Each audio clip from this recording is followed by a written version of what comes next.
Congratulations! You are at the right place at the right time to start your day with a lightning bolt of energy. Most news programming, morning talk shows, or other podcasts are not launching you into your day or accessing even a fraction of your greatness and potential. If you want more money in less time with more magic, and if you want to find what works to scale your sales and business with the actionable formula of formulas, then the Unblinded Huddle is the #1 way to start your day with an infusion of integrity-based human influence. With your host, Sean Callagy and the Unblinded team, and the entire Unblinded movement.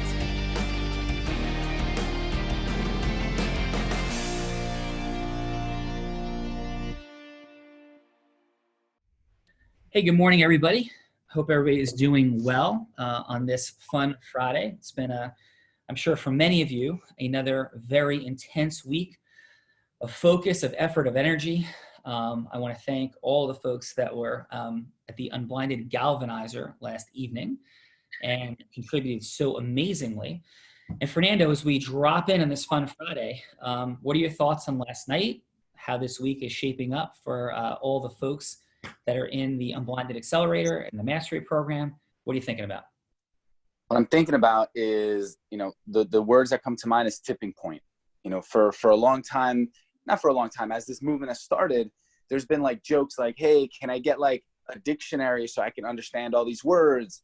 Oh, is it just like you don't say closing because it sounds nicer? And there's like this stick on language, or this desire to believe. And what was present for me yesterday, Sean, was that even people that we've never spoken about, even, beautiful souls that we don't know, they get it. And they may not get it at like a 10, and that's okay. The point is that without like deep proximity, which a lot of people thought, was impossible, there's people that do get it. And we're at a point where language is becoming normalized, which is going to accelerate many other things. So that is what I'm present to from yesterday. Yeah. And in the chat, if you were there last night, just give us a Y for yes. Like if you're there last night, give us a Y, and then maybe ... what you thought about last night and what a breakthrough was. And we're not looking for like just yay galvanizing energy. It's like, hey, I took this away. Hey, I'm still confused about this. So we're getting down to work. And everything begins with a vision for anything we're going to create. And it's fun. Like vision is fun. I love vision. I love Peter Pan. I love Walt Disney. I love Star Wars. I love magic, right? It means so much to me. What's also, though, apparent is that we want magic to be present, and we want to have fun always. And we also want to find a way to assimilate fun to the actual work that gets done to put all these things together. Some of you know I'm a tremendous fan, a tremendous student of the 1980 Miracle on Ice team, coached by Herb Brooks, that created to me the most important sports victory in American sports history, and perhaps the greatest upset on a sporting field in recorded sports history. I believe that. Malcolm Gladwell would actually differ a little bit. It's an interesting one if you ever want to check out David versus Goliath. I'm not telling you to read something else. He has his own perspective on that. I disagree. I still think it's the greatest sports upset in human history. Now, the way that was created was first with an extraordinary vision that wasn't seen by many. Herb Brooks said, we are going to completely change how we play hockey and adopt a new style of hockey. Now, what somebody could have said at that point is like, it's still hockey. It's still the same thing. So he wants to change the way that the front line weaves together. He wants to change some of the way that shift changes go. It's still like these things are just like, we're still going to get killed by the Soviets. And in fact, if we change what we're doing, this is what they said to him. Herb, we can do okay. We can do okay. We could not embarrass ourselves. We might even be able to make it to the playoffs, the medal rounds of the Olympics. But if we change all this, it's so overwhelming. How are you going to do this in 7 months? You have 7 months before the Olympics. We're just picking the team, and the Soviets have been playing together as professionals for decades, and they've won every single gold medal going back for 20 years.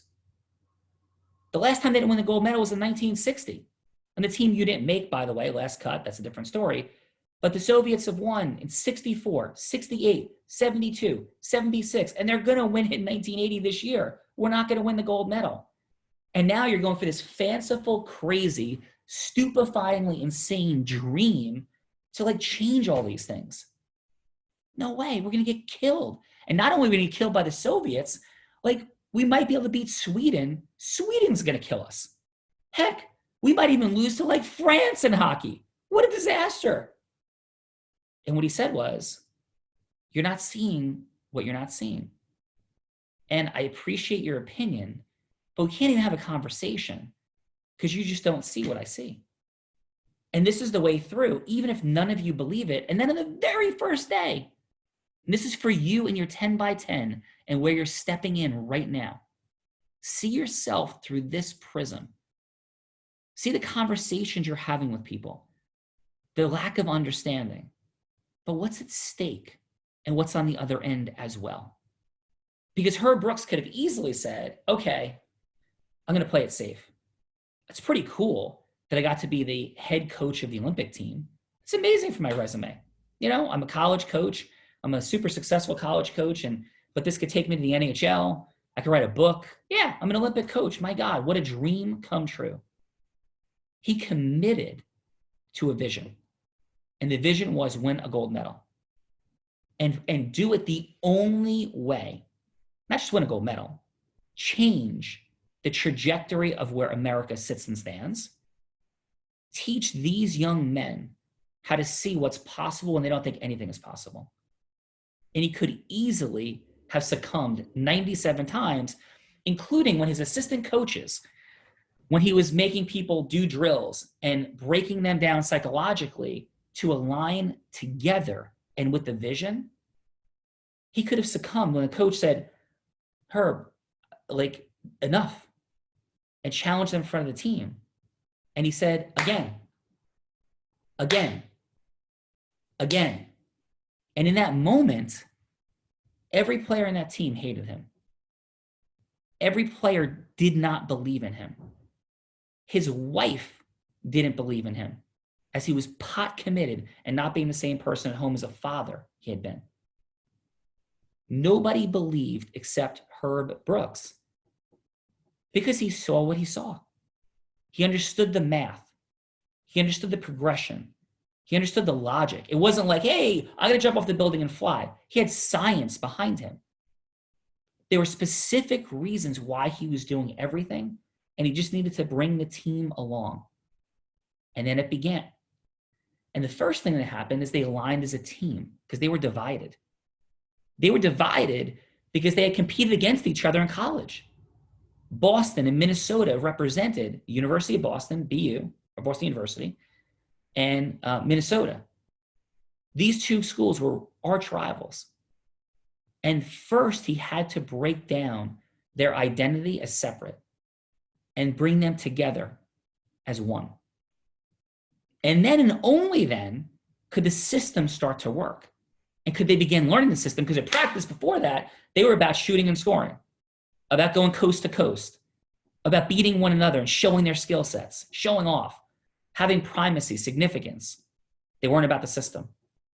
They weren't about the only way they were ever going to get there, because they wanted to play a certain position and play it in a way they had played it before. But it wasn't how it was going to all work. And he refused to relent. Can you be Herb Brooks for your future? Can you be Herb Brooks in your 10 by 10? Because here's what happened. 2 weeks, or maybe it was a week actually, before the Olympics, they played the Soviets. Oh, back up one. When he drafted his team, you're drafting a team. The entire US Olympic Committee wanted to have say in every player. And Herb Brooks said the truth. He said, no, I get this, and it'll take me way too long to explain all this, because every player I'm picking fits into the system I'm ultimately going to have, and none of you people even begin to know and understand that system. And I don't have a month to teach it to you. So the players that you think you want to weigh in on, they are better players than the players I'm picking. But I'm not trying to pick the best players. I'm trying to pick the right players. I'm not trying to pick the best players. I am picking the right players to fit into an integrated system. And I have more players than that. We're going to end up with 20. I have 26. By the Olympics, the hardest job now is for me to cut down to 20. That's you and your 10 by 10. You're not picking the best players. You're picking the right players. And it's in a system that in many ways you're going to keep learning about and understanding. And your need to, so in the context of understanding, now you're a player on the team. You're Herb Brooks and picking, right? In terms of the ultimate dynamic, you're still a player. Like, is this guy sure he knows what he's doing? Are they sure they know what they're talking about? And that's okay. And that's what the players on the US Olympic team were saying.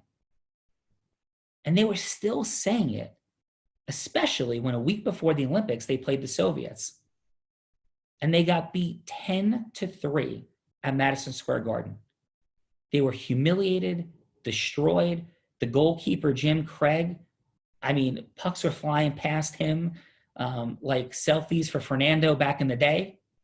It was happening like crazy, right? Jesus. So this is all going on, right? Or better yet, Fernando, or equally, like people are trying to recruit Fernando to energize and galvanize their movement, like, and recruit him into it, because that was happening too, like crazy. So they lose 10-3. And even that was a part of the plan. Herb Brooks wanted the Soviets to have dramatically overinflated confidence going into the Olympics. Herb Brooks wanted and ensured that he experienced the Soviets close up firsthand, so he had more optics on how to shift progressions of things he would do during the Olympics when they played them. So and he wanted Jim Craig, the goalie, to play at his best. So he wanted the leverage to put in Jim Craig's face what had happened to unleash his greatest self. In this entire dynamic, I'm not Herb Brooks. Every single thing we are doing is in the context of speed and acceleration, awareness of, as Herb Brooks had, the lack of optimal perfectionism, because we can't have every meeting to include every single person on the deepest level of full understanding. But there is an absolute method designed here that is not what you've done before. It is not networking. It is not a networking organization. All those things have value in their place somewhere. That is not this. Just like the offense and defense, the style of hockey played by the US Olympic team was a newly invented style synthesizing other styles. Still hockey, still a puck, still ice skates, still players, still passing, still shooting, still scoring, still playing defense, still checking. All those things are just integrated into a new and intentional way. So the extent to which you show up today for the UBA and your Fun Friday, it's simply this.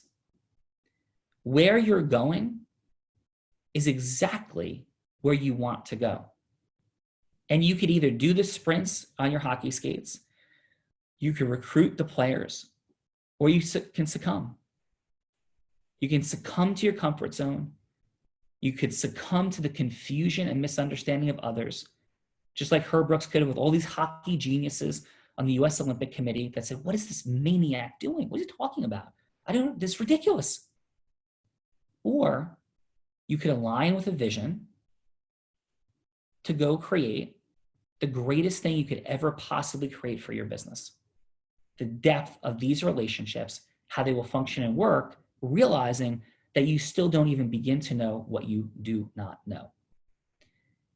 And I would offer you, and maybe we'll post this in the chat, please, to watch the last 5 minutes, not of the movie Miracle, of both actually. The movie Miracle, because there's some contextualizing that goes on there. to hear what Herb Brooks says about dreams and when we do and don't get dreams, and also to watch the last 5 minutes in real time, to feel and experience what it is like to invest yourself into an unreasonable and extraordinary set of goals and journey with like-minded people that you align with, to come together to do something that nobody believes you or collectively all of us can. Watch the tears, the hugs, the American flag wrapped around Jim Craig, and realize that to this day, the greatest challenge that those fine men have in their life is that is virtually impossible to ever replicate. And I believe that is what we are doing right here for your life. But here's the amazing part. We can just keep doing it over and over and over again. Creating magic, celebrations, moments, happiness, but not fake.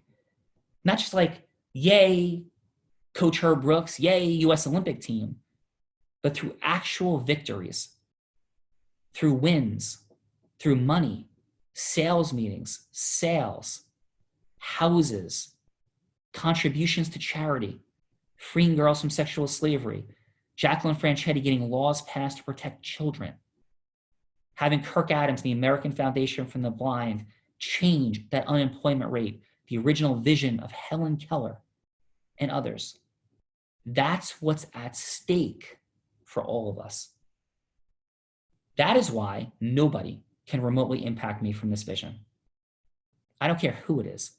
I don't care if it's a publisher. I don't care if it's a TV producer. I don't care if it's somebody who has everything they have. Those people to me are brilliant, beautiful, wonderful souls.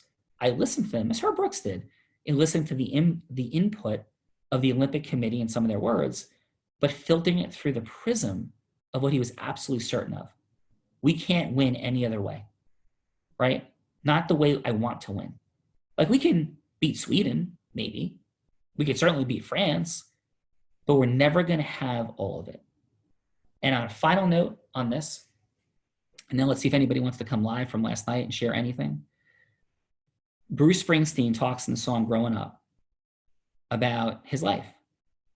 And he says that as he tells a story in front of a live crowd in a recorded version of the song, he says, you know, my mom wanted me to be an author so I could get a little something for myself. My dad wanted me to be a lawyer so I could get a little something for myself. And he said, what they didn't understand was I wanted everything. And there's like silence in the crowd. He says, so one of you wanted a lawyer, one of you wanted an author, and tonight you're just gonna have to settle for rock and roll. And he rips into Growing Up and explodes the entire arena. And what his mission was that the greatest impact on human lives he could, as a political activist, as a trendsetter, for integrity-based, incredible causes. And I may not agree with Bruce on some of his vehicles to get there, but his heart and his intentions were pure. To take the skills and talents God has given me, to amplify them, expand them, and use them imperfectly as a human, but as the largest force for good he possibly could. And that's the choice you have. And that's what we're doing here in the accelerator. Fernando?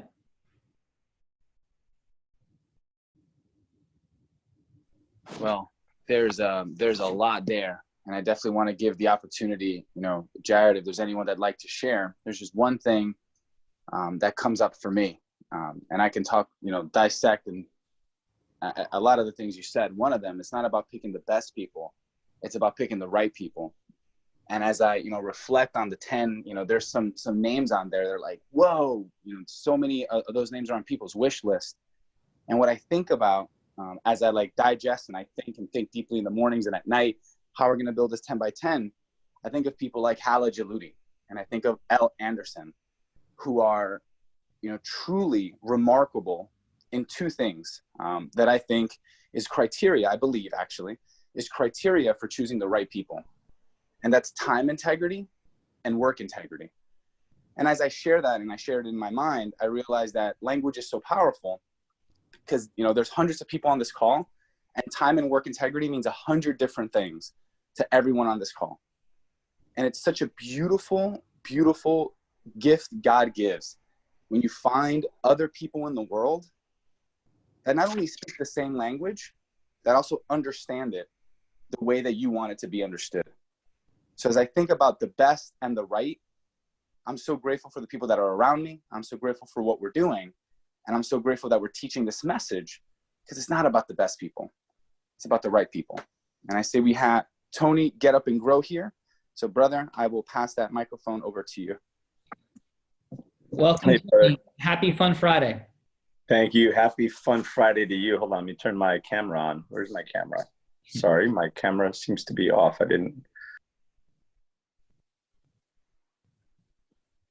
That stick figure of you looks stylish, my friend. There we go. There we go. I think it went back on. Welcome, brother. Happy Fun Friday. Thanks, brother. Happy Fun Friday to you. So I just wanted to come on because we had started a conversation yesterday while we were live, and we didn't get to come back around. I know you said, you know, stick around. I want you to come back. Yeah. Discuss the question about time. So I think it's a valuable. I think it's a valuable distinction that hopefully I got it right. And if not, you can tweak it, because I think it's beneficial for everyone to hear, which was how much time commitment is whoever is going to come in that isn't familiar with the formula is going to have to dedicate. And the conversation that I had amongst the ladies that were on my team was that minimum is going to be 2 hours, right? One to watch our Friday episode. Whether you watch on a Friday or another time, and a minimum of another hour to have a mastermind to be able to speak amongst at least most of the members of the team, if not all. But likely it's going to be probably minimum of 3 hours, because 1 hour to speak to 10 people or to give everyone an opportunity to speak probably isn't enough. So with that, I'd like to just see what your distinction on that might be. And if that's accurate, the way that came out. I know before you had said 3 to 5 hours. So I just, you know, for my own edification or clarification, I should say, not edification, sorry about that, for my own clarification. Yeah, got it. Thank you. So, and please stay live with us. So it's 6 modules. It's just 6 weeks of modules. So after the 6 weeks, that's it. So there's going to be 6 90-minute modules total to learn what the accelerator is, number one. Number two, but I would discount that time as non-recurring time. Like it's not time, right, but it's non-recurring, right? So that's something somebody could actually do like on a Sunday. Just say, okay, I'm going to sacrifice a Sunday, right? So I look at recurring time. The only required recurring time is a 45-minute meeting with your team that will probably be an hour. And we're going to have ways we're going to talk about today and next week on how to structure that, where you're having your meeting as a part of a 10. So Tony, you are a part of a 10, or you'll be a part of a 10. Right. You're also going to be leading a 10. So there'll be a meeting like that with 10 people, you'll be driving. And those meetings will both occur weekly. Say 45 minutes, but let's go, that's the desire, 45-minute rapid rhythm. You're going to measure and monitor things during that meeting. We'll talk about that structure today, but just pure time. 45-minute schedule, call it an hour, 2 hours a week. That's the only required time. Now, we all do lots of other things in sales meetings and developing ecosystem mergers, all the things you'll do with those people, but I don't look at that as additional time.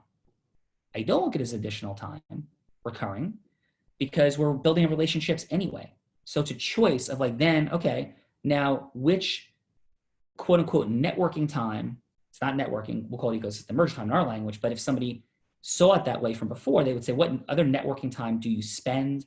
What events do you attend? We're saying like what you do from here now is a choice. The only requirements are those 2 hours and plus twice a month for 2 30-minute meetings as this builds out, Tony. You're part of a 100, right? and you're leading a 100. So you build your 10 and they get 10. As Simon Sinek said, citing scientific studies, not his opinion, 100 people is where, with effective sub-leadership, as Ken Blanchard, One Minute Manager, said, like 10 people, gets us to 100. And those meetings are 30 minutes twice a month. So if you divide that, that's an extra 2 hours for the month. That breaks out to 30 minutes in total a week. So it's 2.5 hours a week. Actually, if you do it or real time, it's 245 minutes plus a 30. That's 2 hours. I go all the way to rounding up to 5 hours a week. Okay. For conversations, organizing something. But I think that, like, just the specific tangibles of what it is that people go, Sean, whoa. We got to talk to all these people. We got to recruit all these people. We got like 10, you got to recruit 10 people and build relationships, but you're doing that anyway. Like Tony, let me ask you a question. Sure. You talk to lots of people all the time. So your quote unquote strategic partnership building or networking, whatever label that you use, or ecosystem merging, you're having a lot of conversations like that on a weekly basis. Are you not, Tony? I am. Yeah. So I don't count that time, because now you're just going to have a new choice for how you deploy that time. So if Tony was dedicating 5 hours a week to doing that, all we're saying is through the 10 by 10, you've now dramatically increased the quality of the time you were spending doing the exact same thing. I'll say it one more time. Let's say Tony is spending 5 or 10 hours a week. He's having conversations. He's touching lots and lots of people. He's a beautiful man and soul. Just having conversation, right? All those, to figure out if there's a place the relationship can go, right? Those are general marketing meetings in our language. A marketing meeting is anything that eventually leads to a sales meeting. So I'm not talking about when Tony goes yes or no to be in his program, to be coached by him, to do real estate, invest in a deal. Like, those are sales meetings. We're not counting any of those either way. The before, like from before, everybody has a lot of marketing meetings. Hey, let's meet. Hey, let's talk. Hey, what can we do together? There's a lot of hours like that. I am going to hallucinate that most people on this call spend 10 to 20 hours a week doing stuff like that. Having those types of phone calls, conversations, meetings, whether it's COVID or not. Do you think 10 hours is an exaggeration, Tony, from the average person of those general marketing conversations? Hey, what can we do? Let's get some people involved. Do you think that's it? Let's have a lunch. Do you think that's a fair number, Tony? Certainly, if you're moving and shaking, that's probably a fair number. Mine is definitely higher than that, I think. Well, just by virtue of the show and everything, but it's definitely higher than that. Yeah. And I'm not counting your show, because your show is different. I'm talking human discussions, like dinners, lunches, pre-COVID breakfast, whatever. Yeah. Let's say 10 hours. We're simply saying that by investing the total monthly, for sure, to build this, do this, follow up with people, let's say it's 20 hours, 5 hours a week. I think it's not that, right? Because I think if you're going to make it more than that, or even if it is that, you're counting the other time you'd be spending networking anyway, marketing and networking anyway, right? We're saying the quality of that marketing and networking time fundamentally changes like crazy. Jared Yellin has ridiculously valuable meetings all day, every day. All day, every day. Because he follows this model. And he didn't call it anything, or he called it, whatever he called it before, ecosystem merging, he followed this concept expertly. Jay Abraham teaches about this expertly, right? So all we're talking about is that time investment to have the quality of the time show up completely differently. Does that land, Tony, or do you have any questions about it? No, I think that's great. That answers a question, because again, I'm bringing in a few people onto my team that are not from the unblinded world, nowhere near close, and that's the question that they have. They're interested because, again, I've got relationships with a lot of people that said, Tony, I want to support you in any way I can. I just don't know how much time commitment. So I really would need to know what the time commitment is for me to really engage in that way. So that's where the question started for me. It was actually a real question that I had. It wasn't just How do you feel about the answer? I feel great. I feel great. It's really not far from what I was thinking anyway. But I didn't want to say something out of integrity that I wasn't sure about, So. And I go to 5 hours a week because you might have follow-up phone calls like, hey, Johnny, you weren't on the call. What's up? Right. Like, so there's going to be some of that, like maintaining the 10, right? Yeah. So I round it up to 5, which I think is a very aggressive number. Now, in the beginning, there's recruitment and those conversations, but that's not what it becomes normalized to. I have a relationship like this with a bunch of people. I have a relationship like this with Fred Pinto. Fred and I don't even talk every week. We probably should. We don't. And we don't have a structured meeting like this 10 by 10. That's why some of this isn't accelerating as fast as it should be with him and Unblinded. So this structure helps me too. So it's like relationship creation creates a little bit. Once you have your 10, now you're popping. And your sales meetings have exploded. See Rob Gill, for example, right? And with Rob Gill, I don't have to talk to Rob that much. Rob and I talked a lot in the beginning. So again, in integrity, the first couple of months, the numbers are higher for recruitment, solidification of relationship. Like, you're doing all that anyway. Like, so I don't count that because I count that in the basket over here of what people will be doing anyway. What people will also be doing, Tony and everyone, is saying no to a lot more of those, hey, let's see where it goes, because we're increasing intentionality. Make sense? That's so true. And the reality of it is that 5 hours could very well turn into 7 or 8, but because when you're building and there's excitement behind momentum and whatever, you may have, 5 or 6 hours with one individual, and you may do that 2 or 3 times a week. The reality of it is, as you gain momentum and the excitement builds for what you're creating, most people that I say, well, I can't do any more than 2-3 hours, they'll be committing 7 or 8 or whatever the hell they need to, because they see the effect of what's happening. Yeah. Of course, if it all works the way it should, that is. So Antonio, sorry, and we do recommend people on the huddle every single day. It's not required at all, but like the huddle is now this. It's not, we're gonna have fun. We're gonna talk about Herb Brooks, but that's part of it. This is how I would lead my company. So I'm leading the company called like UBA, the 10 by 10.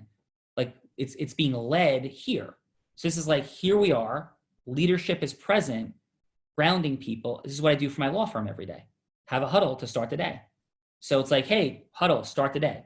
And now we have something to really talk about every day, specifically, not general. We're not dealing, general motivation is amazing, right? We're not in general motivation right now. We're going to be in some level of self-mastery, maybe a Herb Brooks analogy, which is, I don't think just general motivation, it's a management structure and a leadership structure, and it has some motivation. And then we're going to talk specifics like we are with you right now of like what it looks like. One last thing, Tony and everybody, one last thing is when to demonstrate my like commitment experience to this, I was president of a BNI chapter in 1990. I started my own, actually. Okay. I was a part of one that started my own. Once I figured this out, I left my BNI chapter. I served my term. I didn't leave my people high and dry, but then I left because it no longer made sense for me to have breakfast 50 or 48 weeks a year, whatever we did. It was probably 50 weeks a year in a diner and that took every week 2 to 2.5 hours. Plus I had to do all the other paperwork, we had forms and things. So a lot of stuff going on. And it didn't make sense for me to do that anymore because I built the ecosystem mergers. I had the new relationships I needed to cultivate, water, and maintain. Thank you, Ivan Meisner. Thank you, BNI. I used it the way it was most optimally. It's incredible. It was wonderful. It created the initial referrals. Instead of me working with the chiropractor in my group, he referred me to the Chiropractic Society. And now I had tons of people I was providing massive value to. So I traded the time I was spending over there with BNI, I traded it for then having lunch and dinners with the leadership of the Chiropractic Society, figuring out what their members needed, or I just changed the way I was spending that time. Does that land, Tony, for real? Absolutely. Absolutely. Because again, everything's a stepping stone, right? You just elevate to the next level. So, you practice. Now it's time to play the game. That's it, brother. And Tony Robbins, who thanks to him is where we met, brother, and the world. Tony doesn't have the same meetings he did 30 years ago. He meets with presidents. He meets with the greatest financial minds in the world. Those are his meetings now. because of a structure like this. That's what we're talking about, right? Make sense? Yep. All right, brother. Have a beautiful and amazing day, and feed You those too. chickens. Hey, listen. Thank you, brother. So, Fernando, any final comment before we turn it to Jared?